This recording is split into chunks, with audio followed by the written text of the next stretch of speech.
Over the past week, the world's attention has been focused upon the nation of Haiti, following a catastrophic earthquake that has left many homeless and others just simply wondering where they're going to find food, water, and the basic necessities of life. The church's response to this is quite critical in that it shows forth God's love for the entire world. Unfortunately, at times we do hear Christians who say less than helpful things regarding the situation, including maybe even trying to blame the Haitians for the situation in which they find themselves. In the midst of such statements, it is important for us to remember that we can never fully understand why God does allow certain things to happen. And that is a challenge for us, because we want to know why.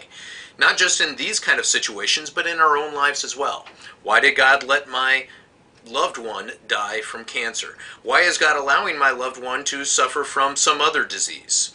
The big question of why is always set before us, and we seldom have an answer to it. In the midst of that, the Lord directs us to turn away from the question of why to the question of where. Not why did He allow this to happen, but where is He while these things are happening? And the clear testimony of Scripture is that Christ is with us as we suffer. We have a God who does not abandon us in suffering, but stands by our side. In fact, this is the uniqueness of Christianity, that we worship a God who knows what it is to suffer. Upon the cross, Christ knew suffering, physically, emotionally, spiritually. In any way that we suffer, He has suffered. And not only has He suffered in that way, but He has conquered it. He has overcome it. Therefore, He is our perfect companion when we suffer. As is described in the book of Hebrews, chapter 3, chapter 4. Since then we have a great high priest who has passed through the heavens, Jesus the Son of God. Let us hold fast our confession. For we do not have a high priest who is unable to sympathize with our weaknesses, but one who in every respect has been tempted as we are, yet without sin.